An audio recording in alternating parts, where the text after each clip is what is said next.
Combination reaction पूरा समाप्त है, डीकम्पोजिशन पढ़ना है। कॉम्बिनेशन रिएक्शन में क्या पढ़े थे? कंबाइन होकर दो या दो से अधिक कंपाउंड या एलिमेंट कंबाइन होकर एक कंपाउंड बनाते थे, है कि नहीं? उसको बोला जाता था कॉम्बिनेशन रिएक्शन। डीकम्पोजिशन देख लो, उसी को उल्टा है। आओ जाओ, डीकम्पोजिशन रिएक्शन क्या है, पहले एक्टिविटीज देखो बताया गया है। देखो डीकम्पोजिशन रिएक्शन क्या दिया, activity 1.5, take about 2 gram ferrous sulphate crystal in a dry boiling tube. 2 gram ferrous sulphate का क्रिस्टल लेना है, सूखी हुई बॉइलिंग ट्यूब। बॉइलिंग ट्यूब मतलब जिसमें चीज़ों को उबाला जाता है, जिसमें चीज़ों को गर्म किया जाता है, उसको बोला जाता है बॉइलिंग ट्यूब। देखो बना है बॉइलिंग ट्यूब बगल में, इसी तरह होता है बॉइलिंग ट्यूब, इसको बोला ही जाता है बॉइलिंग ट्यूब। बॉइलिंग ट्यूब मतलब उबलने वाला ट्यूब नहीं, बॉइलिंग ट्यूब उसका नाम ही है, ठीक ना। बॉयल की जाती है उसमें चीज़ें, बॉयल। ड्राई मतलब सूखा हुआ, उसमें पानी नहीं रहना चाहिए। अब आगे क्या दिया है देखो, ये बगल में लिए बॉइलिंग ट्यूब पकड़ी हुई है चमटे से, टांग से पकड़ी हुई है ना, चिमटा से। अब देखो, note the colour of ferrous sulphate crystal. Ferrous sulphate जो क्रिस्टल है उसका कलर नोट कर लीजिए। उसका कलर पहले कैसा, उसको नोट कर लीजिए। अब क्या है, heat the boiling tube over the flame of a burner और spirit lamp as shown in figure 1.4। Boiling tube जो है उसको हीट करना है, फ्लेम ऑफ बर्नर पे। बर्नर का जो फ्लेम है, मतलब आंच जो लग रही है ऊपर से, उस पर उसको हीट करना है, या तो स्प्रिट लैम्प से हीट करें, इसको स्प्रिट लैम्प बोला जाता है, बर्नर भी बोला जाता है, ठीक ना। स्प्रिट लैम्प जिससे गर्म किया जाता है चीज़ों, या बर्नर। फिर फिगर 1.4 में सब बनाया है। Observe the colour of the crystal after heating. Heat करने के बाद फेरस सल्फेट का जो क्रिस्टल है, फिर उसका कलर नोट करिए। पहले कुछ कलर और रहा होगा, बाद में कुछ कलर और हो जाएगा, नोट करना है उसको, क्या कलर हो जाएगा आगे देखो बताएगा। फिगर 1.4 में क्या दिया है, correct way of heating the boiling tube containing crystal of ferrous sulphate and smelling the odour. Odour मतलब, अब देखो, एंड स्मेल, देखो स्मेल मतलब समझ, यहाँ से पकड़ लेना चाहिए था ना, एंड स्मेलिंग ऑफ दी ऑडोर, और उसकी। अब देखो सब बनाया है, इसमें क्या दिखा है देखो, wafting gas gently towards nose. Gas जो है उठ रही है, नोज की साइड उठेगी। Do not point the mouth of the boiling tube at your neighbours or yourself. Boiling tube को जो है अपने नेबर्स, कोई तुम्हारा पड़ोसी, उसके बगल बगल में मत ले जाओ, ना तो अपने माउथ के बगल में रखो, ना तो अपने पड़ोसी के माउथ के बगल में रखो। बॉइलिंग ट्यूब जो है उसको थोड़ा सा बगल में रखना है, एकदम सटाक नहीं रखना है, उससे महक आती है, गंध आती है, नुकसान भी कर सकती है। अब देखो क्या आगे दिया है, पहले कैसा रहेगा, पहले नोट करेंगे तो उसका कलर ग्रीन रहेगा। जो फेरस सल्फेट है, फार्मूला उसका देखो लिखा है इसमें रिएक्शन में, FeSO4। फेरस सल्फेट का पहले कलर कैसा होता है, ग्रीन। देखो, have you noticed that the green colour of ferrous sulphate crystal has changed. क्या आपने नोटिस किया, जो फेरस सल्फेट का ग्रीन कलर था वह चेंज हो गया, वह चेंज हो गया, मतलब बदल जाएगा। हीट करने पे उसका कलर ग्रीन से कुछ और हो जाएगा, क्या हो जाएगा आगे बताएगा। You can also smell the characteristic of adore of burning sulphur. आप जो गंध आएगी उससे कैरेक्टरिस्टिक भी बता सकते हैं, बर्निंग सल्फर की कैरेक्टरिस्टिक बता सकते हैं। जो अडोर आएगी बर्निंग सल्फर की, उससे उसकी कैरेक्टरिस्टिक भी बता सकते हैं कि किस तरह का है। जो फेरस सल्फेट की गंध आएगी उसको हम लोग स्मेल करके बता सकते हैं कि उसकी कैरेक्टरिस्टिक क्या है, किस तरह का है। अब देखो आगे देखो रिएक्शन लिखा है, फेरस सल्फेट FeSO4 हीट करने पे क्या बना, फेरिक ऑक्साइड बन गया, फेरिक ऑक्साइड। और क्या बना, सल्फर डाइऑक्साइड गैस बनी, सल्फर डाइऑक्साइड और सल्फर ट्राइऑक्साइड इसका नाम। SO2 क्या, सल्फर डाइऑक्साइड, SO3 क्या, सल्फर ट्राइऑक्साइड। दो ठो गैस बनी और फेरिक ऑक्साइड बना फेरस सल्फेट को हीट करने पे। अब देखो क्या है,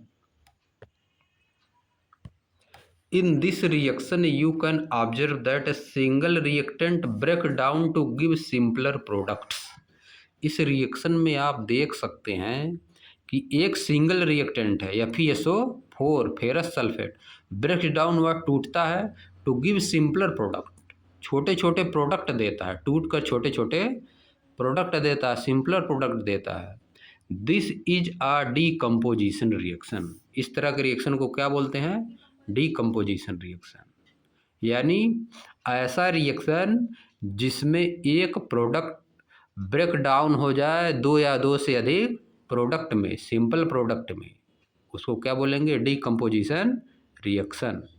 तो इसका अगर डिफिनेशन लिखना है तो कैसे लिखेंगे, reactions in which a single reactant है। देखो रिएक्शंस यहाँ पे लिखा है ना, रिएक्शन बस इसी में यस लगा देंगे, रिएक्शंस। अब सब काट कूट के इन विच क्या लिख देंगे, रिएक्शंस के बाद इन विच। अब देखो आ जाओ, दैट के आगे आ जाओ, a single reactant break down to give simpler product, a single reactant break down to give simpler product is called decomposition reaction. याद कर लो इसका डिफिनेशन। रिएक्शंस मतलब ऐसे रिएक्शन इन विच जिसमें a single reactant break downs to give simpler product is called decomposition reaction. Reactions in which a single reactant break down to give simpler product is called decomposition reaction. ऐसे अपने से खुद लिख लेंगे, ठीक ना। अब देखो बताया उसी को, ferrous sulphate crystal FeSO4 × 7H2O, ferrous sulphate crystal लिखा है FeSO4 × 7H2O। फेरस सल्फेट में वाटर भी मिला है, ठीक ना, 7H2O इसलिए लिखा है FeSO4 × 7H2O। Loose water when heated, जब इसको हीट किया गया तो वाटर इसमें से गायब हो गया। And the colour of the crystal changes, और क्रिस्टल का कलर भी चेंज हो गया। It then decomposes to ferric oxide, तब यह डीकम्पोज हो गया फेरिक ऑक्साइड में, सल्फर डाइऑक्साइड में एंड सल्फर ट्राई ऑक्साइड में।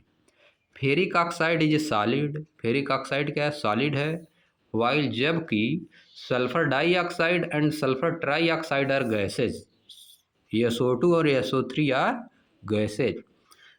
FeSO4 × 7H2O को जब हम हीट करते हैं तो वाटर उड़ जाता है, वाटर क्या होगा, उड़ जाएगा। बनेगा क्या, फेरिक ऑक्साइड बना, सल्फर डाइऑक्साइड और सल्फर ट्राई ऑक्साइड बना, ये दोनों गैस बनी और एक ठो सॉलिड बना। तुमको रिएक्शन बस लिख देना और कुछ नहीं लिखना है सब, ठीक ना। डीकम्पोजिशन रिएक्शन का डिफिनेशन, अ रिएक्शन इस तरह लिखो, या रिएक्शंस, पहले आ रिएक्शन लिखेंगे तो सिंगुलर नंबर हो जाएगा, उस तरह भी लिख सकते हैं। आ रिएक्शन इन विच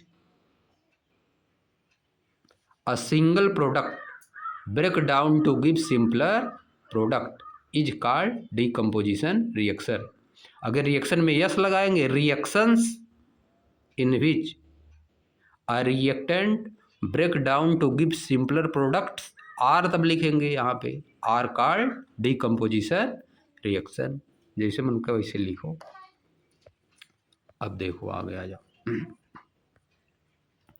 क्या हुआ, decomposition of calcium carbonate, calcium carbonate का डीकम्पोजिशन। डीकम्पोजिशन मतलब होता है ये टूट जाना, डीकम्पोजिशन मतलब टूटना, छोटे छोटे पार्ट में टूट जाना, एक बड़ा चीज़ छोटे छोटे पार्ट में टूट जाएगा। Decomposition of calcium carbonate to calcium oxide and carbon dioxide on heating is an important decomposition reaction used in various industries।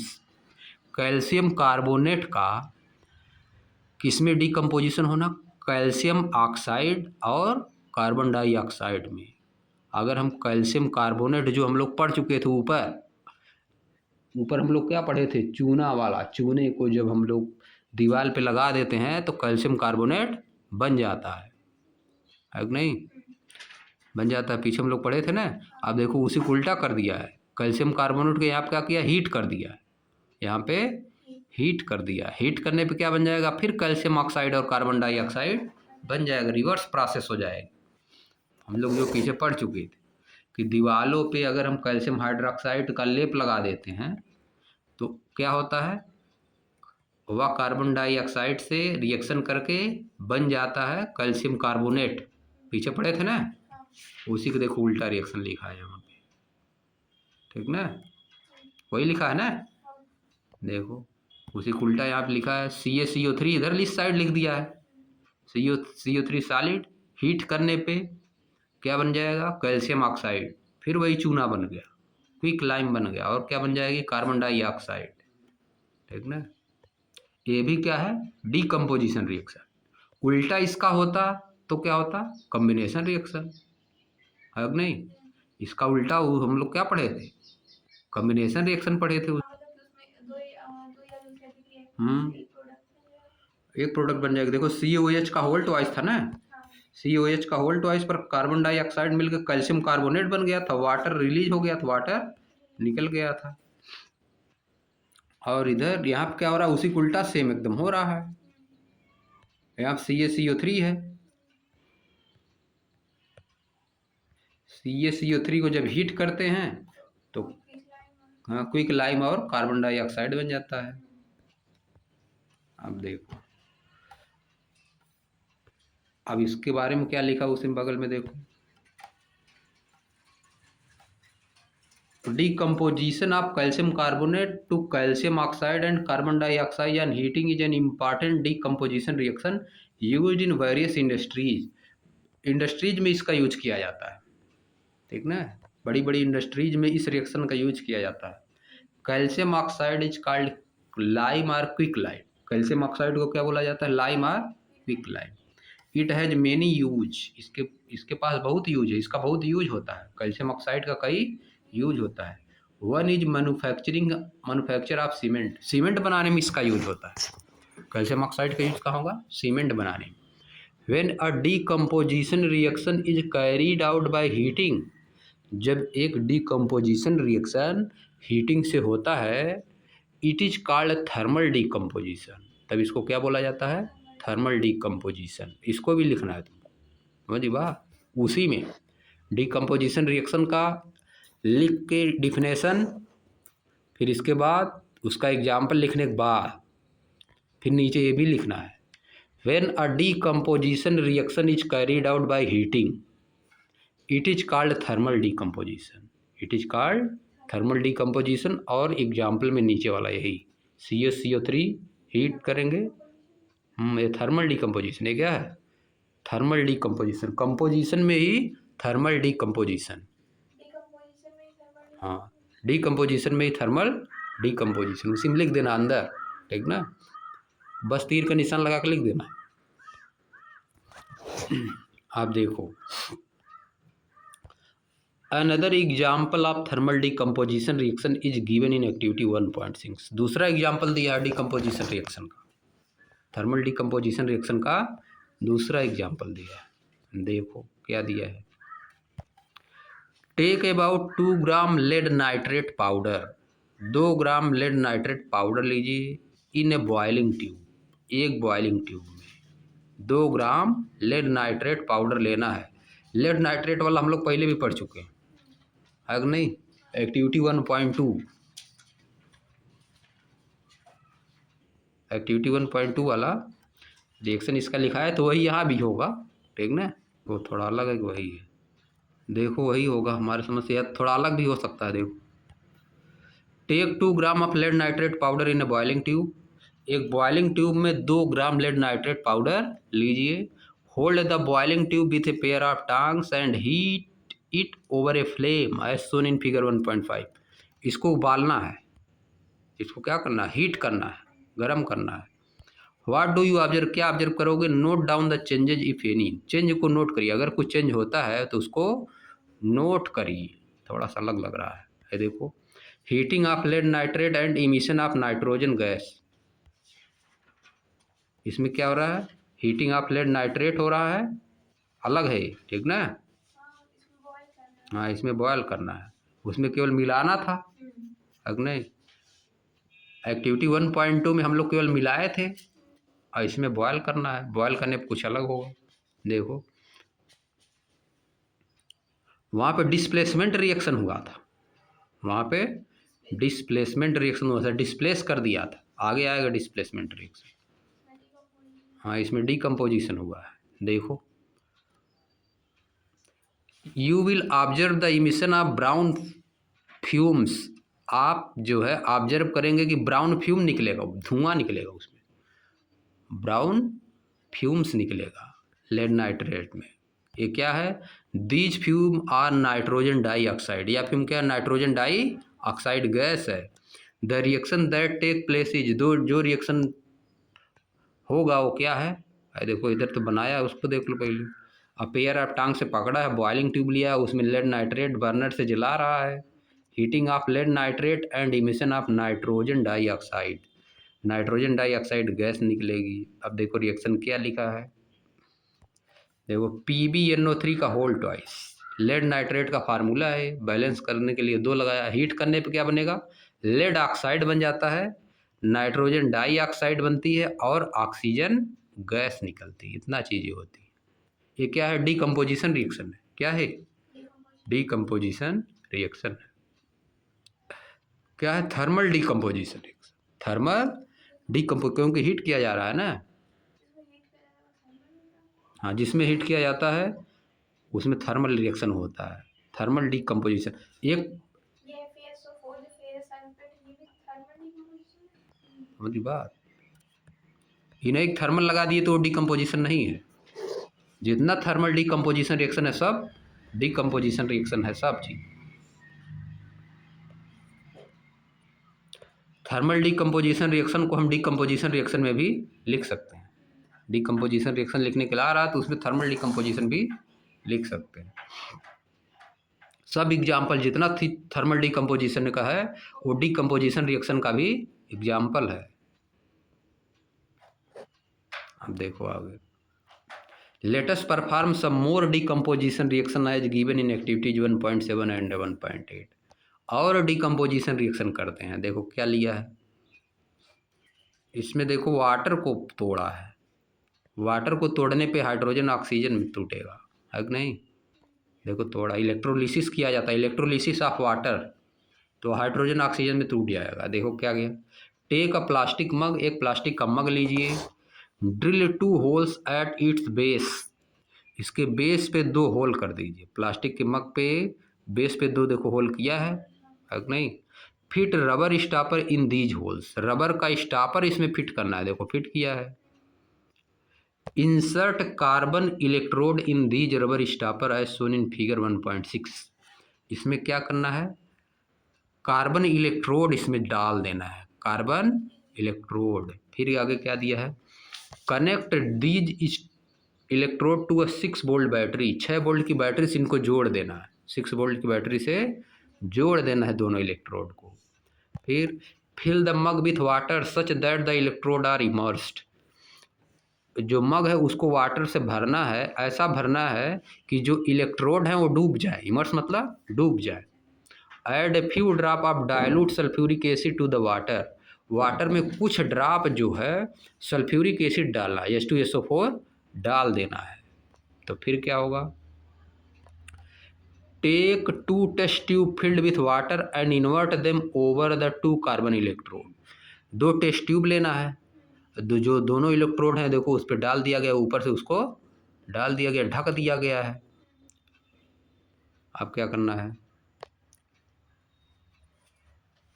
Switch on the current and leave the apparatus undisturbed for some time. जो current है उसको switch on कर देना, उसमें current प्रवाहित करना है, current उसमें जाना चाहिए, इलेक्ट्रोड में करंट जाना चाहिए। स्विच ऑन कर दो, कुछ समय तक जाने दो, करंट कुछ समय तक जाने दो, डिस्टर्ब मत करो उसको। फिर you will observe the formation of bubbles at both the electrode. आप दोनों इलेक्ट्रोड पे देखेंगे कि बबल्स बन रहा है, देखो बुलबुला बन रहा है कि नहीं। तो फिर क्या होगा, these bubbles displaced water in test tube. ये बबल जो है वाटर को डिस्प्लेस करते हैं, टेस्ट ट्यूब में वाटर को डिस्प्लेस करते हैं, हटाते हैं। अब देखो, is the volume of the gas collected the same both test tube. क्या जो गैस कलेक्ट हुई है, ऊपर देखो गैस कलेक्ट हुई है कि नहीं, क्या दोनों का वॉल्यूम सेम है? जो गैसें कलेक्ट हुई है क्या दोनों का वॉल्यूम सेम है? फिर क्या लिखा, once the test tube are filled with the respective gas remove them carefully. एक बार टेस्ट ट्यूब अगर गैस से भर जाती है तो उसको सावधानी पूर्वक हटा दीजिए। अब क्या देखो, test these gases one by one bringing a burning candle close to the mouth of the test tube. Test tube के माउथ के पास जलती हुई कैंडल ला के चेक करना है कि वो कौन कौन सी गैसें हैं। अब देखो, ऑक्सीजन रहेगी तो कैंडल लाएंगे तो और तेज़ी से जलने लगेगी। जिसमें ऑक्सीजन रहेगी अगर कैंडल जलती हुई लाएंगे उसके पास तो और तेज़ी से जलने लगेगी। हाइड्रोजन के पास ले जाएंगे तो नहीं जलेगी तेज़ी से। अब देखो, क्वेश्चन लिखा है, सावधानी क्या है, this step must be perform carefully by the teacher. या इस टीचर के द्वारा किया जाना चाहिए। What happens in each case, दोनों केस में क्या होता है वही होगा। ऑक्सीजन वाले के पास ले जाएंगे, जिसमें ऑक्सीजन है तो कैंडल तेज़ी से जलने लगेगी। Which gas is present in each test tube, दोनों टेस्ट ट्यूब में कौन कौन सी गैस प्रेजेंट है? एक में ऑक्सीजन है, दूसरे में हाइड्रोजन है। अब देखो, एक एनोड है एक कैथोड है। एनोड वाले पे क्या गया, ऑक्सीजन। एनोड वाले में कौन सा गया, ऑक्सीजन। और कैथोड वाले में हाइड्रोजन।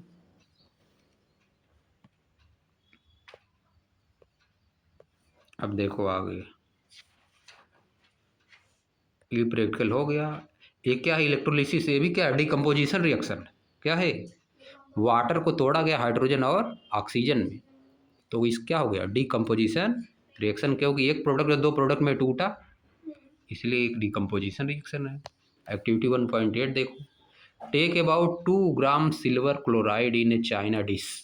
2 ग्राम सिल्वर क्लोराइड लेना है किसी चाइना डिश में। चाइना डिश का ये देखो इसी तरह होता है, ठीक ना, सेफ है।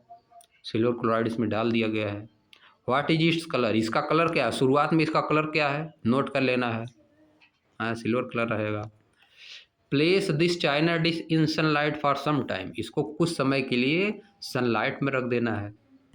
Observe the colour of the silver chloride after some time, कुछ टाइम के बाद उसका कलर ऑब्जर्व करिए कैसा हो जाता है। देखो बताएगा कैसा हो जाता है। You will see that white silver colour turns grey in sunlight. आप देखेंगे कि वाइट सिल्वर क्लोराइड जो है कुछ समय के बाद किस में चेंज हो जाएगी, ग्रे में चेंज हो जाएगी। शुरुआत में वाइट सिल्वर क्लोराइड लिए थे, बाद में किस में चेंज हो जाएगी, ग्रे में। This is due to decomposition of silver chloride into silver and chlorine by light. ऐसा इसलिए हुआ है क्योंकि जो सिल्वर क्लोराइड है वह किस में डिकम्पोज हो गई है, सिल्वर और क्लोरीन में। सिल्वर और क्लोरीन में डिकम्पोज होने के कारण है। इसमें क्या आगे दिखा है, देखो रिएक्शन लिखा है, क्लोरीन में टूट जाता है और सिल्वर में टूट जाता है। यह देखो लिखा है 2AgCl, सिल्वर क्लोराइड का है फार्मूला, सिल्वर क्लोराइड का AgCl है, सिल्वर क्लोराइड बैलेंस करने के लिए 2 लिखा है।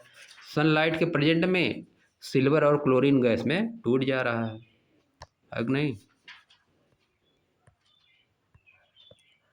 अब देखो सेम ही काम, ये सब रिएक्शन इंपॉर्टेंट है, ठीक ना, एक बार में पकड़ लो सब। Silver bromide also behave in the same way, इसी तरह से सिल्वर ब्रोमाइड भी रिएक्ट करता है सनलाइट की प्रेजेंट में। इसी तरह से सिल्वर ब्रोमाइड भी रिएक्ट करता है। देखो सिल्वर ब्रोमाइड फार्मूला AgBr दिया है।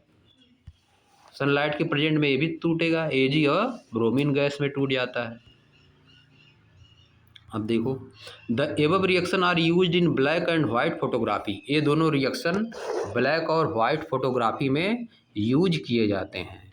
What form of energy is causing these decomposition reaction. किस तरह की एनर्जी के कारण ये रिएक्शन हो रहे हैं, ये रिएक्शन किस तरह की एनर्जी के कारण हो रहे हैं। एनर्जी एब्जॉर्ब हो रही है, क्या हो रही है, एनर्जी एब्जॉर्ब हो रही है। We have seen that decomposition reaction require energy either in the form of heat, light or electricity for breaking down the reactant। हम देखें कि इसमें क्या हुआ, डिकम्पोजिशन रिएक्शन में एनर्जी की आवश्यकता थी, या तो हीट के फॉर्म में, या तो लाइट के फॉर्म में, या तो इलेक्ट्रिसिटी के फॉर्म में एनर्जी लग रही है। Reaction in which energy is absorb, ऐसा रिएक्शन जिसमें एनर्जी एब्जॉर्ब होती है, are known as endothermic reaction. उसको क्या बोला जाता है, इंडोथर्मिक रिएक्शन। इसको भी लिखना है नोट, उसी में डिकम्पोजिशन रिएक्शन के अंदर। Reaction in which energy is absorb are known as endothermic reaction. सब जितना रिएक्शन पढ़ी हो अभी इसमें डिकम्पोजिशन वाले में, सब क्या है, इंडोथर्मिक रिएक्शन है। जिसमें भी एनर्जी एब्जॉर्ब होती है उसको बोला जाता है इंडोथर्मिक रिएक्शन, और जिसमें एनर्जी रिलीज होती है, निकलती है, उसको एक्जोथर्मिक रिएक्शन, एक्जोथर्मिक रिएक्शन, ठीक ना। कॉम्बिनेशन वाला जितना रिएक्शन था सब क्या था, एक्जोथर्मिक रिएक्शन। आगे देखो, और देखो इधर दिया है, carry out the following activity. नीचे वाली एक्टिविटी करना है, क्या होगा देखो। Take about 2 gram barium hydroxide, 2 gram barium hydroxide लीजिए एक टेस्ट ट्यूब में। अब बेरियम हाइड्रोक्साइड का फार्मूला क्या होगा, add 1 gram of ammonium chloride, 1 gram इसमें अमोनियम क्लोराइड ऐड करिए, and mix with the help of glass rod. और ग्लास में जो राड होती है डालने वाली, उससे हिलाया जाता है, ग्लास में राड डाल के उससे मिक्स कर दीजिए। Touch the bottom of the test tube, touch करिए बॉटम टेस्ट ट्यूब का, टच करिए विथ योर पाम, अपनी हथेली से। व्हाट डू यू फील, आप क्या फील करते हैं। इज दिस एन एक्जोथर्मिक और इंडोथर्मिक रिएक्शन, या एक एक्जोथर्मिक रिएक्शन है या इंडोथर्मिक रिएक्शन है, बताना है।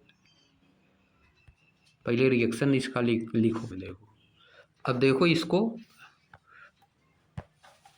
क्या होगा, BaOH, BaOH का होल ट्वाइस, इसका रिएक्शन क्या बना, BaOH का होल ट्वाइस, और प्लस NH4Cl, और इसके बाद क्या क्या बना, BaCl2 बना, NH3 बना, H2O बना, ये बनेगा।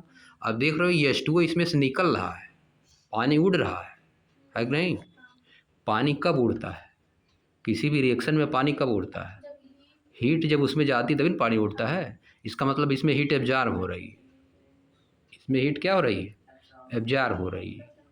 तो कौन सा रिएक्शन हो जाएगा, इंडोथर्मिक रिएक्शन हो जाएगा, है कि नहीं। जिसमें हीट एब्जॉर्ब होती है वो इंडोथर्मिक रिएक्शन होता है, और जिसमें हीट निकलती है वो एक्जोथर्मिक रिएक्शन। यानी रिएक्शन कौन सा है, इंडोथर्मिक रिएक्शन है। समझिए बात, ठंडा लगेगा हमको, टच करेंगे जब, देखो इसमें लिखा है ना, touch the bottom of the test tube, touch the bottom of the test tube with your palm. अपने हथेली से टच करना है टेस्ट ट्यूब को, जब टच करेंगे तो ठंडा महसूस होगा, क्योंकि पानी निकल रहा है, ठीक ना। हीट एब्जॉर्ब करके उड़ जा रहा है ना, हीट एब्जॉर्ब करके क्या हो रहा है, उड़ रहा है, तो थोड़ा थोड़ा ठंडा लगेगा, ये जान लो। हम हीट एब्जॉर्ब करके उड़ रहा है तो हीट हम दे नहीं रहे हैं ना, हीट एब्जॉर्ब कर रहा हो, हीट उसमें आ रही है। जैसे देखो, जैसे होता है घड़े में पानी भरा होता है तो हीट एब्जॉर्ब करके उड़ जाता हो, हीट एब्जॉर्ब करके उड़ता है तो घड़े में पानी ठंडा हो जाता है कि नहीं। उसी तरह जैसे हम लोग क्या हथेली कुछ रखते हैं नेल पॉलिश वाला, तो ठंडा लगता है कि नहीं, हीट एब्जॉर्ब करके उड़ जा रहा हो। वाटर क्या कर रहा है, हीट एब्जॉर्ब कर रहा है, इसीलिए हमको ठंडा लग रहा है, ठीक ना। समझिए, एसीटोन होता है उसका नाम ना, जो नेल पॉलिश को हटाता है ना, हाथ पे रखते हैं तो देखो ठंडा लगता है ना, हीट एब्जॉर्ब करके उड़ रहा हो। वाटर क्या कर रहा है, हीट एब्जॉर्ब करके उड़ रहा है, ठीक ना, इसीलिए ऐसा होता है। क्वेश्चन दिया है, क्या दिया है नीचे, रिएक्शन क्या हो गया? इंडोथर्मिक रिएक्शन हो गया। रिएक्शन क्या हुआ? इंडोथर्मिक रिएक्शन हो गया।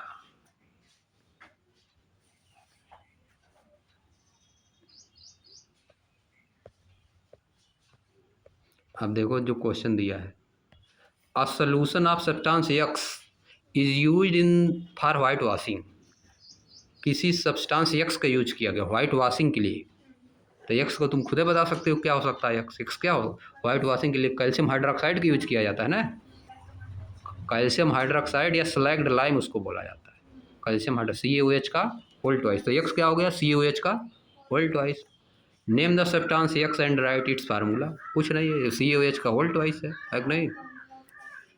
और क्या करना है? Right the reaction of substance x named in first above with water. Water से इसका रिएक्शन लिखना है। वाटर से इसका रिएक्शन लिखना है। नहीं, CaO पहले CaO लिखना पड़ेगा, है कि नहीं? CaX क्या है? CaO है। इसका यूज करते हैं, बाजार से हम लोग लाते हैं ना calcium oxide.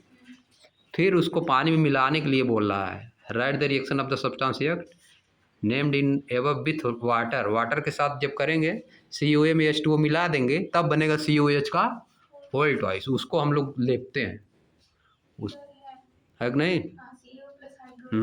COA plus water तो बन जाता है COH का होल ट्वाइस। उसका लेप किया जाता है दीवालों पे। वाइट वॉशिंग उसी से की जाती, पानी डाल के। A solution of a substance x is used for white washing. White washing के लिए यूज किया जाता है। रिएक्शन वाटर के साथ क्या होगा? वही बन जाएगा COH का होल ट्वाइस। अब नेक्स्ट देखो दूसरा वाला। Y is the amount of gas collected in one test tube in activity 1.7 double of the amount collected in the other. Name this gas. जो कलेक्ट की गई है दूसरे वाले से डबल क्यों? वहाँ पे आ जाओ। यहाँ पे जो एक्टिविटी थी 1.6 वाली, फिगर 1.6 एक्टिविटी 1.7। हाँ 1.7 एक्टिविटी है, फिगर 1.6 देख रहे हो। इसमें एक में ज़्यादा गैस है, ऊपर देखो जहाँ पे लिखा है हाइड्रोजन और एक जगह पे लिखा है ऑक्सीजन, तीर का निशान बना के। इसमें बोल रहा है कि एक में ज़्यादा ऑक्सीजन है, एक में ज़्यादा गैस है। हाइड्रोजन वाली ज़्यादा है ना गैस। बुलबुला मत देखो जो बुलबुला उठ रहा है, उसको नहीं देखना है कि वो 4-5 ठो बना है, 2-3 ठो बना है, ठीक ना। ऊपर जो गैस खाली है, खाली जगह ऑक्सीजन वाले में कम खाली है, हाइड्रोजन वाले में ज़्यादा है। ये पूछ रहा है ऐसा क्यों है, ऐसा क्यों है देखो फिर से पढ़ो। Y the amount of gas collected in one test tube in activity 1.7 double of the amount collected in other. Name this gas. क्यों डबल है?